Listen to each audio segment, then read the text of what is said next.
Today, we are strapping in for what is, I think, arguably the most financially explosive story in modern medicine. Oh, absolutely. It's completely reshaping global markets. Yeah. We're talking about the pharmaceutical gold rush for GLP-1 agonists. And this isn't just about a few new weight loss drugs. I mean, this is a genuine seismic shift. Right. These were drugs for, a niche diabetes treatment, and now they are the cornerstone of global obesity care. And when you look at the scale of the public health crisis that is fueling all this, the financial stakes become not just large, but almost frighteningly urgent. They really do. We're talking about a global crisis where obesity has more than doubled since 1990. More than double. Yeah, and the projections are just stark. By 2030, we could be looking at over 1 billion people, maybe 1.13 billion living with obesity. That kind of clinical need, it creates this unprecedented landscape where science, money, and corporate warfare all just clash. Absolutely.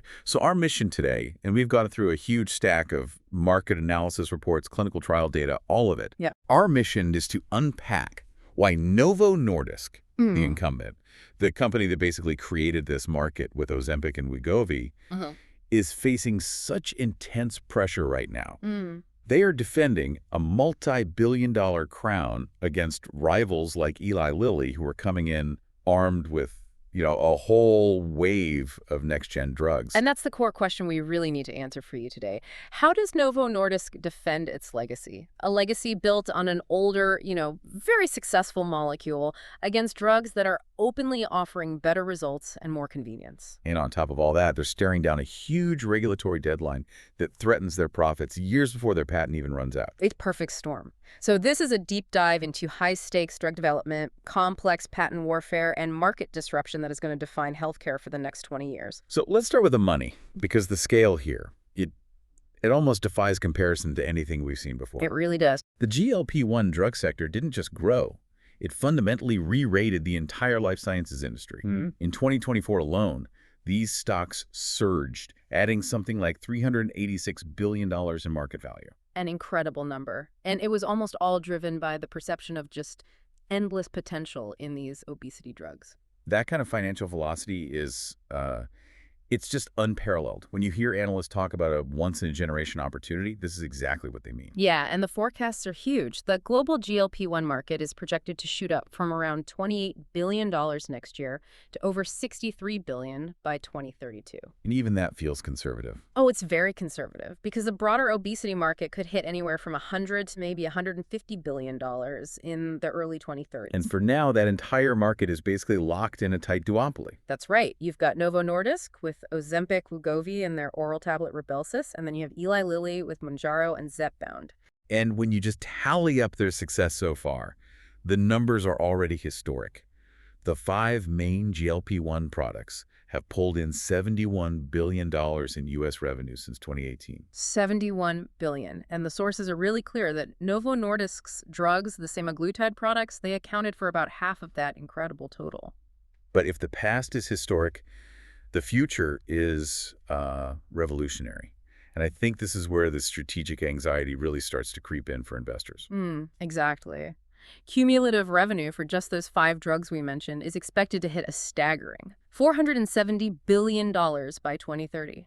Wait, say that number again? $470 billion. That is nearly $500 billion from 5 products. In just a few years. It puts them on track to be some of the best-selling pharma products of all time. I mean, it completely shifts the paradigm of what a successful drug franchise even looks like.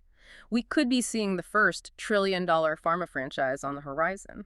It's just hard to get your head around that number until you put it into context. And the rise of Eli Lilly's Zepbound gives you that context immediately. It really does. Zepbound was only approved for weight loss in late 2023. But it's projected to earn $66 billion in revenue in its first 5 years. And you really have to stop and think about that projection. It just resets the standard for a blockbuster drug. When you look back at drugs that define their eras, Zepbound's numbers just eclipse everything. Like what are we comparing it to? Well, the source material points this out. Prozac, a defining psychiatric drug, brought in about $4 billion in its initial run. Viagra, a huge cultural phenomenon, made $7 billion. Okay. Even Merck's modern cancer mega blockbuster, Keytruda, which dominated the 2010s, only hit $14 billion in that same time frame. So Zepbound's projected $66 billion isn't just beating those. It's not just beating them, it's achieving multiples. It's nearly 10 times the launch success of Viagra. Wow. And that velocity is what gives Lilly its momentum. It's the primary financial threat to Novo Nordisk's dominance. So what's driving this? Yeah. Why the financial explosion? It really comes down to the molecular innovation, right? Yeah. Exactly. It's a fascinating story.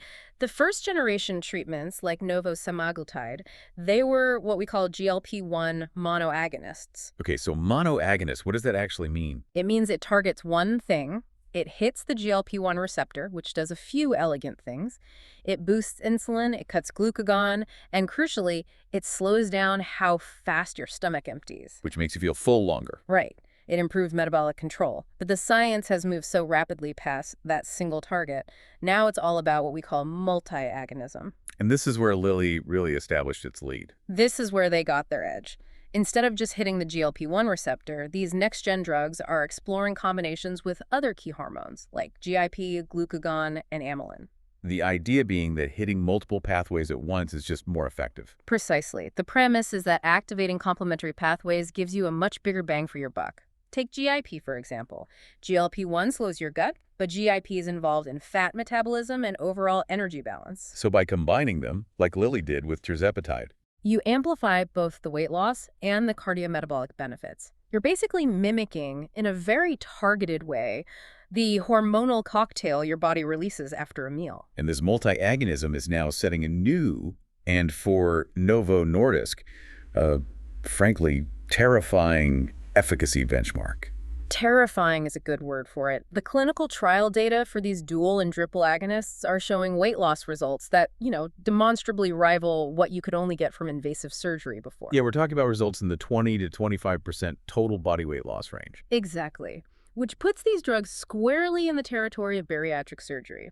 The race isn't for incremental gains anymore. It's about achieving surgical outcomes with a weekly shot or a daily pill. That leap in efficacy is what's driving this $500 billion market. But here's the paradox. Despite this incredible progress, this massive hype we see everywhere, these drugs are still only reaching a tiny fraction of the people who could benefit. It's shockingly low. The source material says only 1 to 3% of eligible U.S. adults are currently getting pharmacologic treatment for obesity. Why is that number so low? The obstacles are just immense, and they directly impact Novo's potential volume. First, you have the economics. These are novel molecules. They cost a lot to develop, so the list prices are high, often $1,000 a month or more. Right. Second, there are just real-world problems. Manufacturing is complex, and we've seen chronic supply shortages plague the entire class. So even if you get a prescription, the drug might not even be available. And then the biggest hurdle of all, inconsistent insurance reimbursement. Precisely. Many insurers still classify obesity treatments as lifestyle drugs, not as treatments for a chronic disease. Which is just crazy. It is, and it leads to inconsistent or, often just non-existent coverage. That 1 to 3% uptake rate is the starkest illustration of how these barriers, financial, regulatory, supply chain, are stopping this clinical breakthrough from reaching its potential. It's a huge market inefficiency that Novo has to solve if it wants to stay on top. Okay, let's pivot to those direct strategic vulnerabilities facing Novo Nordisk. Because as the incumbent, they're powerful, but the ground is shifting under their feet, starting with efficacy. Their whole market dominance rests on Semaglutide, which, for all its success, is now basically considered an older, mono-agonist molecule. That's it, exactly. The efficacy disparity is what let Eli Lilly establish a competitive lead in the first place. With Tirzepatide. With Tirzepatide, Yeah. the dual GLP-1 GIP agonist. It has just consistently shown superior weight loss in head-to-head trials against Semaglutide. And in a market that's almost completely driven by what percentage of weight will I lose, that clinical superiority is a massive threat. It's an existential threat. It's what made the launch of Zepbound so astronomical. So how is Novo responding? What are they doing internally? They've got two main candidates, right? Yeah. Starting with one called CagriSema. CagriSema is their near-term defensive play. It's a combo drug. Their classic semaglutide plus a molecule called cagrilintide, which is an amylin analog. And amylin is another hormone that helps with satiety, feeling full. Right. So this is Novo's attempt to create their own dual-action drug to fight back against Lilly's Zepbound. The phase 3 trial showed a 22.7% mean weight loss after 68 weeks. Okay, 22.7% is objectively phenomenal. I mean, in any historical context, that's a huge win. It should have been. But the market reaction was negative. The stock actually dropped. Why the disappointment?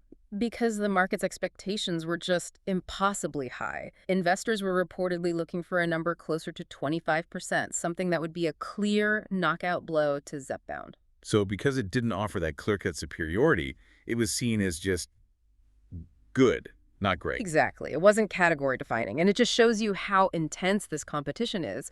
Novo is hoping to launch that in the U.S. around 2027. But their second candidate, amycretin, seems to be stirring up a lot more excitement. This feels like their real potential breakthrough. Amycretin is Novo's ace in the hole, potentially. It's a novel, long-acting molecule that targets both GLP-1 and amylin receptors in one go. A unimolecular agonist. Exactly, and its early results were really impressive. It showed an average body weight reduction of 22% in just 36 weeks at the highest dose. Wait, 22% in only 36 weeks? That's a much faster rate of loss than almost all the current competitors, right? Including Zepbound. It is. That speed and magnitude of loss in a pretty short time frame is exactly why it's reignited investor optimism. So this positions amycretin as a direct rival to Lilly's next big thing, their triple-agonist. It does. It proves Novo can still innovate on efficacy. This molecule could potentially offer those bariatric surgery-level results while keeping the benefits of the amylin pathway, which is great for reducing appetite. But even with a great pipeline, Novo's most pressing problem is structural. It's their intellectual property clock. It's a huge vulnerability, the expiration date on their financial engine, Semaglutide. Okay, let's nail that down. Novo's main patent for Semaglutide expires at the end of 2031. That's after getting some extensions. And this is where Lilly has a massive 5-year structural advantage. Lilly's main patent on Tirzepatide is set to expire in 2036. So 2031 versus 2036. That 5-year difference is an eternity in the pharma world. It guarantees Lilly a longer runway with its superior drug before the generics arrive, and it forces Novo into this extraordinary, very costly defensive mode right now. And that defensive mode is the patent thicket strategy we hear so much about. The infamous patent thicket, yes. Novo has filed an incredible number of patents for Semaglutide 320 applications, 154 granted. Why is that volume so aggressive? It's highly unusual and very strategic for this type of drug. This kind of patent density is usually something you only see with really complex biologic drugs like monoclonal antibodies. So they're building a legal fortress around the molecule. That's a perfect way to put it. They're not just patenting the core chemical. They're patenting everything imaginable. The specific formulation, the dosage, the manufacturing process, the specific uses, and critically, the delivery device. The pen itself. So the goal isn't just to extend the main patent, it's to make it so expensive and legally complicated for generic companies to even try to enter the market that they just give up. Precisely. They are raising the barrier to entry so high that any challenger would face hundreds of simultaneous infringement lawsuits. It's a delay tactic designed to squeeze every last drop of revenue out of that window until 2031 and beyond. And what's the financial payoff for successfully defending that period? The number that gets thrown around is $166 billion. Wow. That 5-year extended period is projected to yield an additional $166 billion in revenue from their 3 semaglutide drugs. That's why the IP defense is probably the most critical function in the entire company right now. And they've got other patents that go even further out. Yeah, they secured 49 additional patents on minor modifications that could extend exclusivity for specific uses all the way to 2042. That is the definition of achieving perpetual novelty. But beyond the IP battle, Novo is facing 2 very immediate, very painful financial pressures in the U.S., starting with a big regulatory headwind. That's the 2027 Medicare negotiation clock. This is a non-negotiable deadline from the Inflation Reduction Act. And all 3 of Novo's semaglutide drugs are on the list for negotiation. All 3. Ozempic, Wegovy, and Rybelsus. And the negotiated prices go into effect in 2027. And the really painful part of that is that 2027 is 4 years before the main patent expires. Which is disastrous for margins. It means Novo is facing government-mandated price cuts in a huge part of the market Medicare before they even lose their monopoly to generics. So it just compresses their peak profitability window. Absolutely. Normally, a company maximizes profits right before generics hit. Now they have to sell to a huge patient base at a potentially much lower price, all while funding this incredibly expensive fight against Lilly. And the second big problem is something that came out of their own initial success, the compounding problem. This is a huge, persistent leak in their revenue stream. It popped up during the supply shortages. When Novo and Lilly couldn't meet that initial viral demand, a massive compounded GLP-1 market just appeared overnight. And the scale of it is just shocking. It is. The source material quotes Novo's outgoing CEO saying the market for compounded semaglutide in the U.S. is roughly equal in size to Novo's own branded business.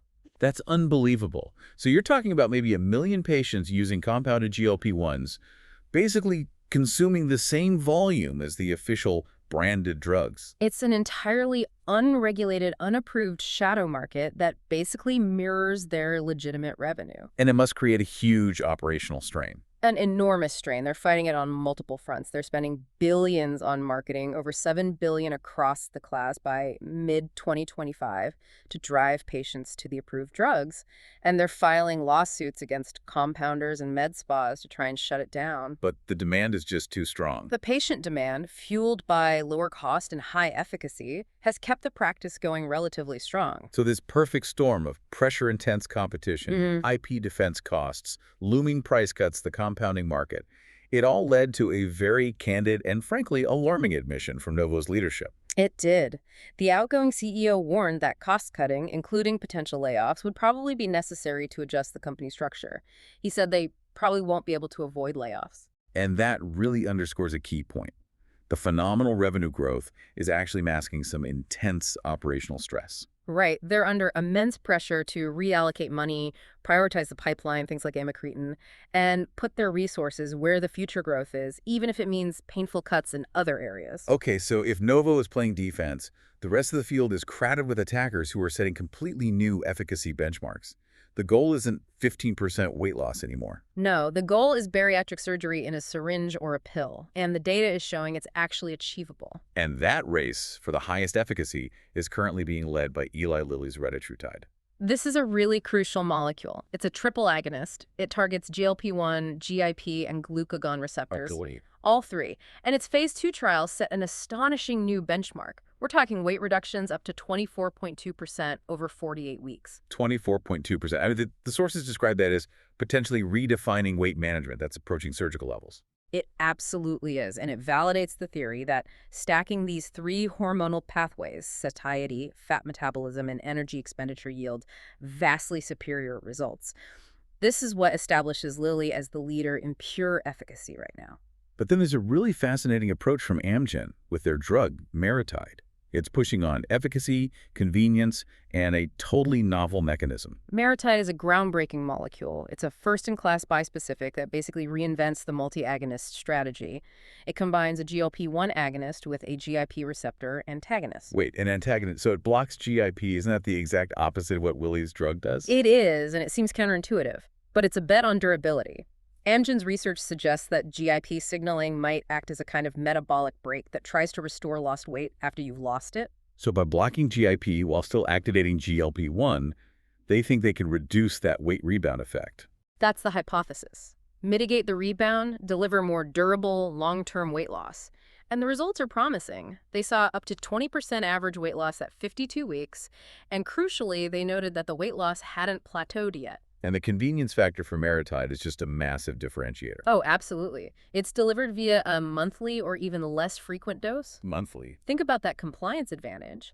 In a market of weekly injections, a single monthly shot is a huge simplification for patients. It's a powerful combination. Near bariatric efficacy with monthly convenience. And we should also mention Boehringer Ingelheim's Tirzepatide. Where does that one fit in? That one is a glucagon GLP-1 dual-agonist, and its focus is really on the liver. It achieved nearly 19% weight reduction over 46 weeks. And the glucagon component helps with liver fat. Exactly. It's believed to have direct beneficial effects on energy expenditure and fat processing in the liver.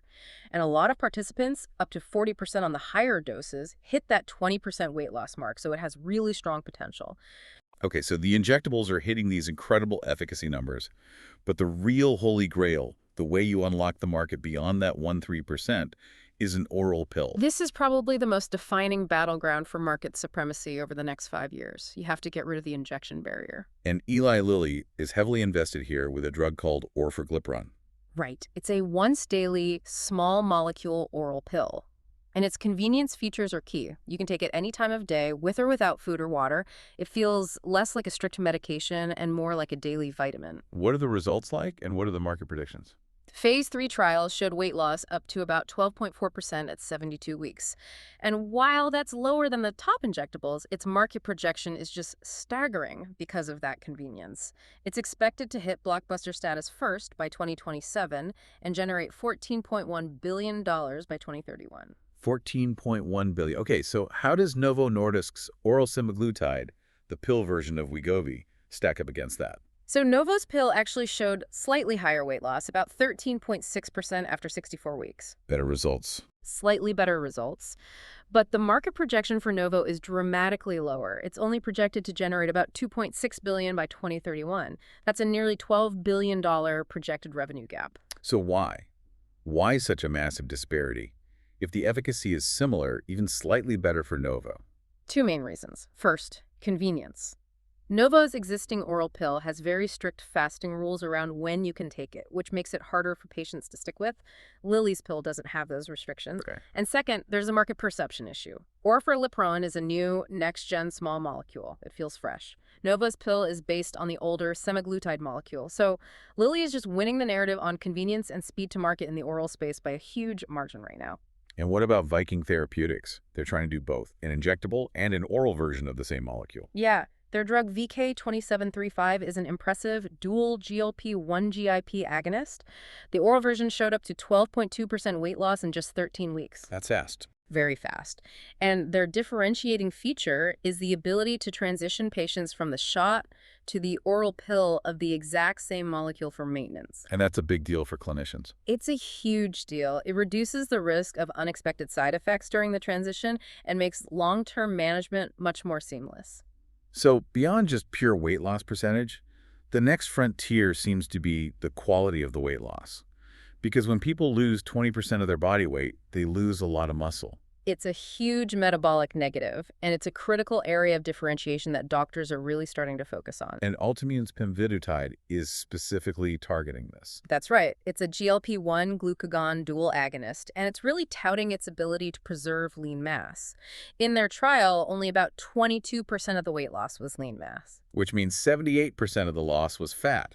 Exactly. That's a fundamentally different profile from what you see with traditional dieting. And the glucagon part is what helps preserve the muscle. That's the theory. The glucagon signals the body to break down fat for energy lipolysis and increases energy expenditure. So you're pairing the appetite suppression of GLP-1 with the fat-burning signals of glucagon, which spares the muscle tissue. And that glucagon action also gives it an advantage for targeting liver fat, which connects to the MESH opportunity. It does. It makes it highly promising for MASH, metabolic dysfunction-associated steatohepatitis. MAH is a massive related market tied directly to the obesity epidemic. A drug that can successfully treat fatty liver disease is strategically positioned for a very high-margin indication. Okay, now let's talk about Novo's high-risk, high-reward bet outside of this whole family of drugs, monlunabant. Right. This is their attempt to diversify away from GLP-1s entirely. It's a small molecule that blocks the CB1 receptor, the cannabinoid receptor type 1. And this class of drugs has a very troubled history. Why is the CB1 blocker class such a huge red flag? Well, these receptors are part of the system that regulates appetite, but they're also deeply tied into the central nervous system that governs mood and behavior. And the historical precedent is a drug called rimonabant. It was approved in Europe, but it was pulled from the market globally in 2008 because of serious neuropsychiatric side effects, severe depression, anxiety, and an increased risk of suicidal thoughts. So Novo is knowingly going down a path where the last drug was withdrawn for catastrophic mental health risks. Precisely. And in their own trial for monlunabant, participants were already reporting mild to moderate neuropsychiatric side effects like anxiety and irritability, so it's a very high-risk pathway. It is just quickly, what about completely outside of pharmacology? What's this non-invasive route they're exploring? They're working with GE Healthcare on a device called HUS. It uses non-invasive, once-a-month focused ultrasound therapy. To do what? The goal is to stimulate specific nerve pathways that regulate metabolism and satiety without using a drug. If it works, a non-pharmacological once-a-month option could be a valuable alternative for people who can't tolerate or afford the daily medications. So the success of this whole class has completely changed the pharma marketing playbook. It wasn't just driven by doctors, it was driven by consumers. The patient has become the engine of growth. It's a critical lesson for the whole industry. This shift to consumer-driven medicine is undeniable. The data shows that between 2021 and 2024, social media mentions of obesity treatment brands shot up by 740%. 740%. Yeah. It shows patients are actively researching and walking into the clinic asking for specific drugs by name. And the perfect and maybe the most bizarre illustration of this patient power is the Elon Musk effect. It was a pivotal, measurable moment. In October 2022, Musk just casually tweeted about taking Wegovy. And it went instantly viral. Instantly, and it sparked this huge wave of curiosity. Before his tweet, the collective GLP-1 prescription volume was around 2.5 million a month. Okay. A year later, that volume had more than doubled, surpassing 9 million prescriptions by the end of 2024. A single celebrity tweet caused a massive, measurable surge that traditional marketing could never, ever replicate. So this demands a totally new marketing standard. Absolutely. Companies are spending huge amounts on promotion. Over $7 billion is projected by mid-2025. And that money has to go toward direct-to-patient, consumer-like strategies. They have to win the battle for the patient's attention, not just the doctor's. Okay, let's circle back to Novo's long-term strategy to keep making money from Semaglutide even after the main patents expire in 2031. This is the perpetual novelty strategy. Right. This is the final stage of the competition, moving from general obesity to highly specialized, high-margin uses. And this is indication stacking. What does that mean exactly? It means strategically repatenting semaglutide for new, very specific conditions. Things like addiction, MASH for liver disease, chronic kidney disease, osteoarthritis. So they're patenting the method of use for these niche conditions. Exactly. And that can extend their exclusivity far beyond the expiration of the original patent on the molecule itself. And the corporate goal is to maintain a monopoly on the drug for these specialized uses, even when generics are available for the main obesity indication. That's the goal. MSH, in particular, is a vast, unserved population with high healthcare costs. It's a guaranteed high-margin win. If they succeed, they can ensure semaglutide keeps generating revenue well into the 2030s, even into the 2040s with those other patents. It suggests the ripple effects of these drugs are going to touch every corner of medicine. That's the consensus. These are being repositioned as foundational metabolic medicines. The trials are looking at diabetes prevention, reducing heart attacks and strokes. It makes the race for the most effective, most versatile molecule a race for supremacy across a dozen therapeutic areas. But as impressive as these molecules are, the experts in our sources are all saying the same thing. The drug alone is not the answer. Right. From a clinical perspective, you can't just write a prescription. Treating obesity as a chronic disease requires a move toward what's called precision medicine. What does that actually mean for a doctor and a patient?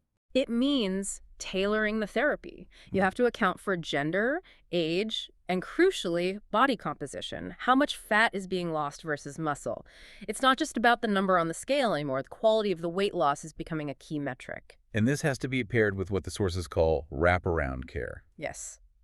Any effective long-term strategy has to include psychological support, nutritional counseling, lifestyle changes. It has to be a holistic approach. The drugs are an incredibly powerful tool, but long-term success requires addressing the entire patient experience. Okay, so let's try to summarize the central tension in this massive multi-billion-dollar fight. Novo Nordisk is defending its position. They have an older, very successful molecule, and they're using a complex, costly IP strategy to maximize revenue until 2031. Right, while simultaneously battling mandatory price cuts that start in 2027 and funding this huge, high-risk pipeline with things like amycretin to catch up. Meanwhile, Eli Lilly is on the attack with superior next-gen molecules, like that triple-agonist, and they're establishing a massive revenue lead in the race for a convenient oral pill. So the future winner in this $470 billion race is going to be the company that can combine three critical things. Bariatric-level efficacy? Yep. With true patient convenience, whether that's a daily pill or a monthly shot. And proven durability, meaning you reduce that weight rebound effect over many years. Novo has a chance to get back in the lead with amycretin, but Lilly definitely has the innovative edge and that much longer patent runway right now. The sources are pretty clear. The first trillion-dollar pharma franchise isn't a fantasy anymore. It's rapidly approaching. We're seeing drugs that offer over 24% weight loss, monthly dosing, A fierce battle for the best pill? So here's the final provocative thought we want to leave you with. Considering how fast this innovation is moving, with drugs that eliminate injections and rival surgery, what happens when sustained, bariatric surgery-level weight management becomes achievable through a simple, widely available oral pill. How radically does that redefine basic healthcare? Not just for obesity, but for cardiovascular health, diabetes, and every related disease. And what parts of the healthcare economy, from knee replacements to cardiac clinics, actually survive that kind of metabolic transformation?